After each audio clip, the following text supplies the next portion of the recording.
En el episodio anterior, visitamos la cueva de El Ángel para conocer más sobre los preneandertales y el uso de la industria achelense. Industria que también pudimos observar en la cueva de la Garma. Las pinturas rupestres de la Garma nos introducen en el nacimiento de la mente simbólica. Vamos a intentar encontrar respuestas a dos preguntas que generan un vivo debate. ¿Poseyeron los neandertales capacidades simbólicas? ¿Pudieron ser acaso los primeros artistas rupestres?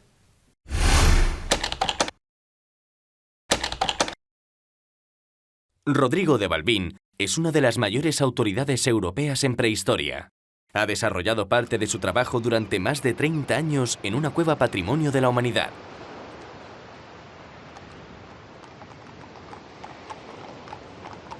Esos caballos azules que cabalgan las paredes de Tito Bustillo galopan por el interior de cada persona que los observa en la penumbra.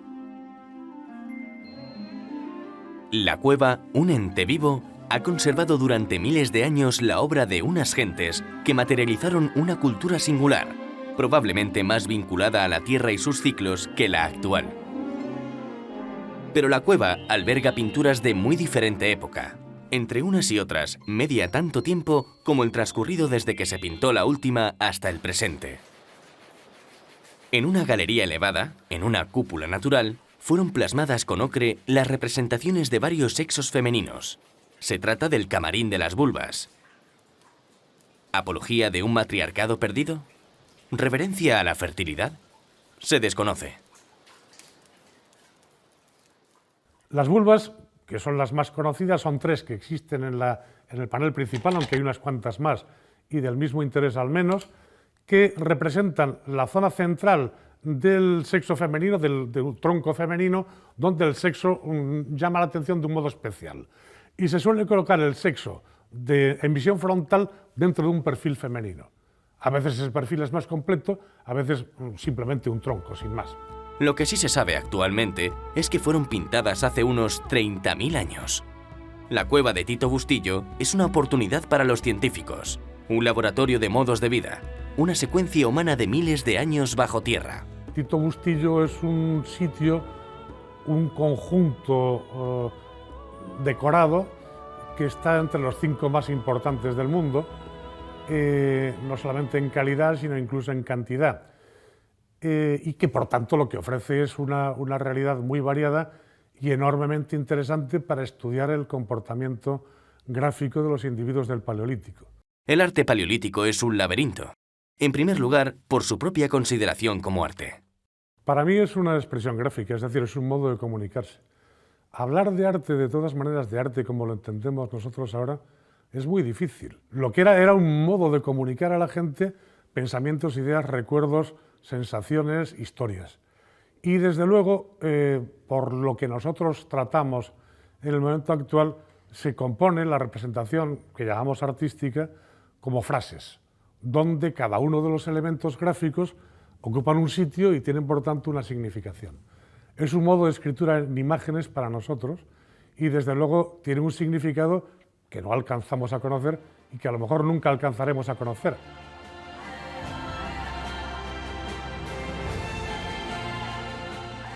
Las pinturas también pudieron ser meras representaciones naturalistas o modelos para la enseñanza.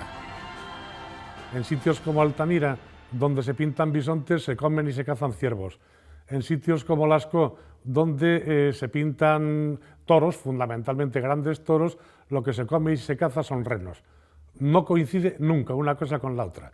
Es decir, si verdaderamente el arte se hubiera realizado para conseguir los elementos de subsistencia inmediatos, hubiera sido la representación de un gran fracaso social. El componente chamánico o místico tal vez no deba de ser eliminado del análisis. Desde el punto de vista de algunos autores, las poblaciones del Paleolítico poseían un cerebro más abierto a la experiencia religiosa.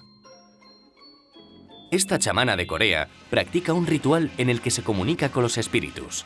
Nuestro cerebro posee zonas que se activan durante la experiencia religiosa, especialmente el llamado sistema límbico. En el interior del lóbulo temporal hay otras estructuras como el hipocampo, la amígdala, etcétera, que pertenecen al sistema emocional y que también son muy importantes. Sobre todo porque cuando se activan de manera extraordinaria se producen experiencias religiosas y místicas, o espirituales, ¿no? y probablemente el origen de la espiritualidad en el ser humano se debe también a ese desarrollo de las áreas del sistema límbico o cerebro emocional. Algunos autores afirman que los habitantes del Paleolítico tenían el hemisferio izquierdo más desarrollado que el derecho, lo que provocaba un contacto con la realidad más cercano a la intuición y las visiones que a la razón pura. El predominio actual del hemisferio derecho, donde reside la lógica, habría ocultado esas potencialidades. Una mayor actividad del sistema límbico habría contribuido a un contacto con otra realidad, y esa realidad es la que puede estar reflejada en las pinturas rupestres, o al menos en algunas de ellas.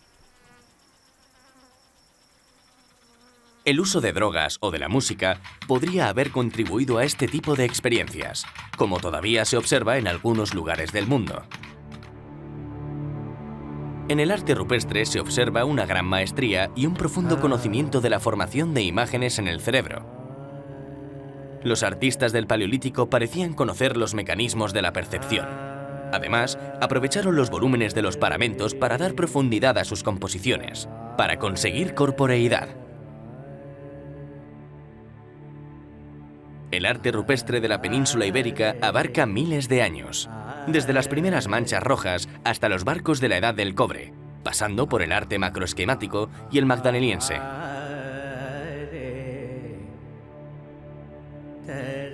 En la Cueva de la Victoria, en Málaga, está asociado a enterramientos. Estas pinturas cumplen la misma función que las de una tumba del Valle de los Reyes. Claro que fueron realizadas miles de años antes.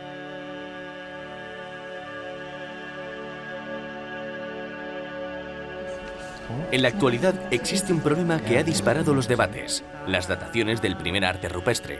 Su antigüedad abre la puerta a que los hombres de Neandertal realizaran el primer arte humano. Sí, desde luego, para mí no creo que haya ningún inconveniente. El problema normalmente ha sido la capacidad de datación que tenemos de los objetos, pero al principio se pensaba que los neandertales eran gente muy diferente a nosotros y desde luego inferiores, porque siempre hacemos un etnocentrismo brutal, quiere decirse nosotros somos lo bueno y lo demás no tanto o lo malo. Los neandertales hacían lo mismo que nosotros, vivían en los mismos sitios, utilizaban el medio ambiente exactamente igual y tenían formas materiales un poquitín diferentes de vez en cuando. Hay muchas formas en las cuevas que podrían haber sido realizadas por neandertales. Hay que tener en cuenta que en la península ibérica, en otros sitios también, los neandertales o lo que fabricaban los neandertales, es decir, la industria musteriense, llega a tener fechas del 20.000 a.C. e incluso posteriores. Esos son fechas del Paleolítico Superior, quiere decirse que en ese momento la península ibérica estaba llena de sapiens y de neandertales. ¿Hacían los neandertales cosas en las cuevas? Es una de las cosas que tenemos que averiguar, pero en cualquier caso, si nosotros seguimos la normativa que nos ha dado la utilización de las fechas de las series de uranio en ese proyecto que hemos desarrollado en las cuevas del norte, el Monte Castillo tiene fechas de 40.000 a.C. y eso es, bajo muchos conceptos, neandertal. There is no reason other than our vanity for thinking that Neanderthals couldn't have done most of what we do. I mean, there is no a priori reason to say that, they couldn't, they did not have the cognitive ability to do art. They did not have the cognitive ability to fashion little statuettes. I don't know that they did, but I don't know any evidence that we should deprive them. We should say no. That was quite impossible. En todos esos yacimientos musterienses de más de 60.000 años, por poner un ejemplo, no aparecen las cuentas de collar, no aparecen los dientes perforados que se asocian típicamente al Paleolítico Superior o a las culturas de transición supuestamente realizada por neandertales. No aparece. Hay un antropólogo, Steve Mitten, no sé si lo ha oído, que tiene una hipótesis respecto a la explosión cultural de hace 40-50.000 años en el ser humano, que dice que, aparte ahora de que la posibilidad de una mutación, que diversos tipos de inteligencia, ¿no?, se conectaron entre sí. una inteligencia maquiavélica, por ejemplo, ¿no? Y otro tipo de inteligencia espacial y todas esas estaban separadas en otros homínidos anteriores a nosotros, y que en esa época, para la expresión cultural, que es la que permite el arte, la religión, las pinturas, etcétera, todo esto, o el lenguaje, esto se une por un cambio genético que permite que todas esas inteligencias que estaban separadas se uniesen. Pero tal vez existan diferencias mensurables entre las capacidades del neandertal y las de los humanos modernos. Y para ello hay que mirar, una vez más, lo que nos dice el cerebro. Por ejemplo, los neandertales, a pesar de tener el mismo volumen cerebral de un Homo sapiens y a pesar de tener la misma estructura de las áreas frontales, no tenían el desarrollo de las áreas parietales que en cambio hemos encontrado en nuestra propia especie. Pues estas zonas son todas zonas que están relacionadas con la generación, podemos decir, de un espacio interior. Mi cerebro recibe las informaciones del mundo exterior, recibe la información misma de mi propio cuerpo e integra estas dos informaciones generando un mundo virtual. Un mundo virtual en mi misma cabeza, en el cual, ¿qué puedo hacer yo? Simular, hacer experimentos mentales, hacer algo sin necesitar hacerlo físicamente, imaginar de hacerlo, imaginar a mí mismo hacer algo e interactuar con el ambiente. ¿No acaso estas áreas, el papel más básico e importante de esta área es la integración entre mano y ojo, o sea, entre las dos interfaces de mi cuerpo con el mundo exterior? Hay que destacar que el modelo humano moderno, como somos nosotros, el modelo geométrico de cerebro, como lo conocemos, es algo que se ha evolucionado, digamos, alrededor de 150.000 años. En cambio, los neandertales desarrollaron su modelo cerebral con su tamaño, en su forma, en su, digamos, estructura final, solo hace 50.000 años. Pues aunque los dos modelos paralelos hayan invertido en la misma cantidad de aumento cerebral, el nuestro se inventó, a pesar de lo que se piensa comúnmente, antes del modelo neandertal. Uno de los detonantes para investigar si los neandertales realizaron arte rupestre fue el descubrimiento de unos carbones con 43.000 años de antigüedad en la cueva de Nerja, Málaga. Los fragmentos de carbón fueron recuperados en un lugar de muy difícil acceso, bajo dos paneles con pinturas. Esta datación daba un elemento indirecto para retrasar la aparición del arte pictórico de Europa en miles de años. El hecho de que esa cronología se corresponda con una época en la que los neandertales poblaban esta región abre la posibilidad de asociar el primer arte parietal con el hombre de Neandertal. Tras las dataciones de Nerja, se publicaron otras en Francia y la cornisa cantábrica que venían a corroborar que las primeras pinturas rupestres de Europa se habían comenzado a realizar hace unos 40.000 años. Nos encontramos delante del gran panel de las manos de la Cueva del Castillo. Por muy increíble que parezca, durante casi 30.000 años, sucesivas generaciones de hombres pintaron sus motivos ornamentales en estas paredes. Me gustaría que me comentara desde qué periodo comenzaron a pintar y qué distintas fases han ido sucediéndose en pintura en este panel. Bueno, pues en este panel de la Cueva del Castillo, igual que en el panel de las superposiciones, que es otro sector de la cueva, tenemos, digamos, representaciones de todo el ciclo artístico paleolítico, desde sus inicios, tal como los conocemos en la actualidad, hasta sus fases más recientes.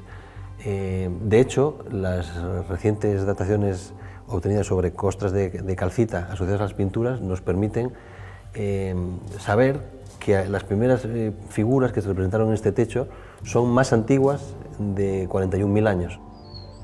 En esos momentos, el neandertal todavía ocupaba parte del continente. Los primeros individuos del género humano actual comenzaban a llegar a Europa.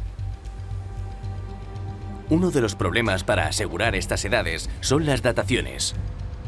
En estas horquillas temporales suele emplearse un isótopo del carbono, el llamado carbono 14. Con este sistema se pueden datar carbones y huesos. Se requieren unas cantidades mínimas de material. La muestra que se analiza se destruye durante el proceso. El método es complejo. El carbono 14 te puede datar muestras actuales, es decir, lo único que podemos decir es que es una muestra moderna, y el rango máximo de actuación está entre 45.000 y 50.000 años. Para edades más antiguas se emplea el llamado paleomagnetismo. En la actualidad se está trabajando con buenos resultados con las llamadas series de uranio, popularizadas por el método del uranio torio. Con este sistema pueden datarse directamente las pinturas rupestres, al menos su antigüedad mínima, ya que se obtiene la edad de las capas de calcita que están sobre las pinturas. En Nerja se han realizado pruebas durante este año para comparar los resultados del carbono 14 con series de uranio. Aunque todavía no hay resultados concluyentes de las nuevas dataciones. La desaparición de los neandertales, sus capacidades simbólicas, su origen y su posible convivencia con nuestra especie son un verdadero rompecabezas para los científicos. Hay opiniones diversas, opiniones que no son gratuitas, sino que se sostienen en los datos obtenidos por cada equipo científico. Es lógico que existan diferencias y que el conocimiento vaya fijándose paulatinamente. La comunidad científica considera altamente probable que los últimos neandertales desaparecieran en el sur de la península ibérica. En Andalucía existen 3 lugares con restos humanos neandertales: el Boquete de Zafarraya, entre las provincias de Málaga y Granada; la Cueva de la Carihuela, en Piñar, Granada; y Gibraltar. La opinión más aceptada es que los neandertales vivieron en estos yacimientos hasta hace unos 30.000 años. Algunos autores creen que incluso pudieron desaparecer después. Yo no tengo duda que el suroeste de la península, no solo Gibraltar, fue un refugio de neandertales donde perduraron mucho más que en otras zonas de Europa. Esa fecha de 28.000 en términos reales estaría en 30 y 32.000. Todavía son los últimos. Por ejemplo, algunos de los trabajos que dice que en diferentes partes de Europa esta fecha neandertal quedan en 40.000. La conclusión es que el neandertal se desaparece en 40.000. Entonces mi conclusión no es esa. Si tenemos muchos neandertales en 40.000 en Europa, eso a mí me indica una población fuerte, porque no vamos a estar encontrando los últimos siempre que buscamos. Y si hay una población fuerte en 40.000, se extinguen posterior a 40.000. Y dentro de esa horquilla, digamos, que haya muchos en 40.000 por toda Europa y los últimos sobre 30.000, 32.000 estén en el suroeste, tampoco me parece una cosa tan dramáticamente descabellada, ¿no? Cuando el frío se intensifica en el norte, en el hemisferio norte, a las poblaciones del norte normalmente se ha acuñado un término que se llama extirpación, se extinguen localmente las poblaciones y sobreviven las del sur. Después, cuando el tiempo se recupera, esas poblaciones que han quedado en los refugios del sur o en algunos refugios crípticos, en algunas zonas privilegiadas desde el punto de vista climático, es la reserva genética desde la cual vuelven a expandirse las poblaciones. Y este fenómeno, este bombeo y contracción, se ha producido rítmicamente a lo largo de los últimos, sin duda alguna, a lo largo del último 1.000.000 de años.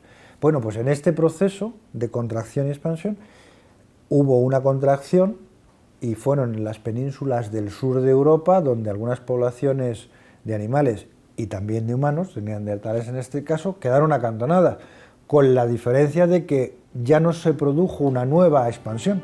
En el mismo ámbito geográfico hay otros yacimientos con restos de industria y actividad asociada a los neandertales, como en La Araña, en Málaga capital, o en la comarca del Guadalteba, en la misma provincia. En el complejo de La Araña se aprecia un aprovechamiento de los recursos marinos similares a los observados en Gibraltar y en Benzú, Ceuta. A pesar de la proximidad de Zafarraya y Gibraltar, los comportamientos observados por los científicos en las poblaciones neandertales son completamente diferentes. Es evidente que la ubicación geográfica también lo es, y este aspecto puede determinar modos de vida muy distintos. Nos encontramos en uno de los pasos naturales más espectaculares de Andalucía, que unen los valles del interior con la cálida costa malagueña, el Boquete de Zafarraya.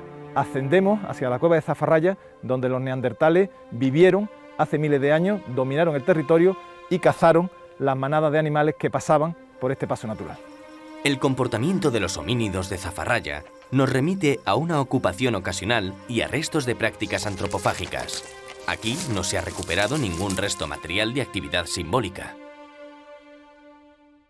En esta sala, en el vestíbulo, apareció un hogar neandertal de en torno de unos 50.000 años de antigüedad, donde troceados, con inequívocos señales de corte, algunos partidos, pues aparecieron restos de neandertales, restos humanos. 2 fémures, una tibia y una mandíbula partida. ¿Qué significa esto? Pues con toda probabilidad que hubo canibalismo. Y lo más interesante es que estos huesos se encuentran quemados, fueron arrojados al hogar cuando el hogar estaba activo y se encuentra quemado, pero lo más interesante aún es que también toda la superficie de estos huesos presentan estrías de útiles de lascas líticas, de lascas de sile. Es decir, estamos ante una evidencia de un comportamiento complejo con respecto al consumo de restos humanos. Se me ha preguntado muchas veces si es posible que fuera un ritual. No creemos que fuera un ritual. De hecho, en el mismo hogar, dentro del mismo depósito del hogar, aparecen estos restos humanos junto a restos de animales que habían sido consumidos en el mismo momento. Por lo tanto, el tratamiento que se le da al cuerpo humano por parte de los neandertales de Zafarraya es el mismo que se le da a los animales que han cazado. Es decir, son masas de proteína que hay que consumir. En cambio, en Gibraltar se ha supuesto que los neandertales sí que se preocupaban de elementos simbólicos o decorativos. Nosotros sospechábamos ya de tiempo que las cuevas de Gorham y Vanguard y también Ibex salía mucho hueso de ave. Sospechábamos que posiblemente el neandertal tenía algo que ver con el tema. Pero claro, siempre la idea es que el neandertal era incapaz de cazar aves, incluso para el consumo. Lo estamos encontrando en muchos de los niveles musterienses, o sea, no es una cosa de una época, de una moda, de un grupo pequeño, esto parece ser que lo están haciendo a través de muchos años. Notábamos que hay una gran diversidad de rapaces y cuervos, córvidos, ¿no? Y pensamos, bueno, si es que los neandertales están cogiendo estos bichos, estos buitres, águilas, es muy raro que sea para comer. Empezamos a encontrar cortes hechos por la herramienta de los neandertales en huesos. Y entonces pensamos, bueno, esto ya es un paso adelante, aquí hay una demostración que los neandertales están procesando aves, ya eso es importante, porque todo el mundo pensaba que no hacían eso. Y empezamos a encontrar buitres, milanos, chovas, cuervos, etc. Y luego empezamos a ver las partes anatómicas y evidentemente había una desproporción muy grande a favor de huesos con corte que eran huesos del ala. Se puede preguntar uno, bueno, si van por las plumas, pues son muy fáciles de arrancar. Pero al hacer el estudio experimental, lo que está claro es que si se va cortando, y todo alrededor se puede sacar, digamos, un poncho. Se saca todo entero, ¿no? En el caso de un buitre se lo puede poner una persona por encima, en el caso de un águila más pequeño, pues puede ser algo para la cabeza, etc. No sabemos cómo pensaban, pero evidentemente tenían alguna forma de simbolizar, de ornamentarse, y tenemos muchos ejemplos paralelos etnográficos, modelos posteriores. Gibraltar no es el único lugar en el que se puede inferir un comportamiento simbólico en los neandertales. Muy cerca de Madrid, en plena sierra, el yacimiento de Pinilla del Valle está aportando indicios que apuntan en esa dirección. La excavación de Pinilla es compleja y contiene varios yacimientos con cronologías diferentes. A grosso modo, podemos hablar de una horquilla entre los 100.000 y los 70.000 años. En el llamado Valle de los Neandertales, los cazadores se ocupaban de grandes piezas, fundamentalmente de machos, respetando a las hembras y los animales de corta edad. El conocimiento del ciclo cinegético era completo. Bueno, en mi opinión, ya no cabe la más mínima duda de que en el Pleistoceno medio los homínidos cazan no solo sobre muchas presas, sino sobre presas muy potentes, muy grandes y además en perfectas facultades, es decir, que son cualquier cosa menos cazadores oportunistas, lo cual es muy llamativo y muy sorprendente. Vemos como aquí, en este Valle de los Neandertales, se da una gran competencia por el acceso a las manadas, a las faunas, por parte tanto de los carnívoros, los grandes depredadores, leones, lobos, osos y sobre todo hienas, y por otro lado los neandertales. Pues bien, estamos viendo cómo todos estos animales que he citado son netamente oportunistas, mientras que los homínidos, por estrategia de caza y probablemente por una cuestión que tiene que ver con la posición social, siempre intentan acceder justamente a los individuos más pletóricos de salud, más grandes, que tienen mayor cantidad de proteínas y probablemente también con un contenido de cierto prestigio social que conlleva este tipo de caza. Los procesos geológicos que ha sufrido Pinilla hacen que el aspecto del yacimiento sea engañoso. Cuando los neandertales vivían aquí, había cuevas que se derrumbaron con el paso del tiempo. Los vestigios materiales y animales se encuentran en los paleosuelos de estas cuevas. Enrique Baquedano y Juan Luis Arzuaga están estudiando la posibilidad de que los neandertales de Pinilla tuvieran algún tipo de ritual funerario. Personalmente soy de los que cree que en los últimos tiempos estamos viendo sorpresas y vamos a ver muchas más en los próximos años. Sin ir más lejos, aquí, en estos yacimientos del Calvero La Higuera, estamos descubriendo una página sorprendente, como poco, extraña, en relación con los neandertales, porque en efecto, como muy bien decía Manolo, pues tenemos un yacimiento que es la cueva descubierta, que nos rompe los esquemas. Allí aparecen muchísimos cuernos de uro, que eran enormes en aquella época. A veces aparecen los dos cuernos, y generalmente, de hecho, aparecen los dos cuernos, con la parte del cráneo donde se insertan, es decir, como si se hubieran llevado un trofeo, para entendernos, ¿no? Se han llevado los cuernos, y de esos hay muchos, y ocupan toda la superficie. Y los cuernos no valen para nada, y transportarlos es una molestia. Llevar en fin, un bulto tan pesado y tan grande, y acarrearlo desde donde lo pudieran conseguir hasta la cueva, no es práctico, no tiene ninguna utilidad. Entonces, ¿por qué lo hacían? Pues esa es la gran pregunta. Y luego, por si fuera poco, en ese yacimiento han aparecido los dientes superiores de una niña de 2 años y medio, 3.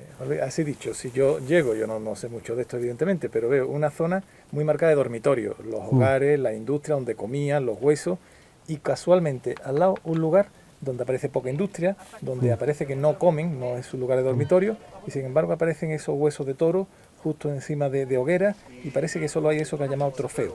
Sí. ¿Se podría interpretar eso como una necrópolis, un santuario o algo así? Algún lugar donde se ha realizado algún tipo de actividad que se sale de lo normal, eso de entrada, ¿no? Y te contesto indirectamente.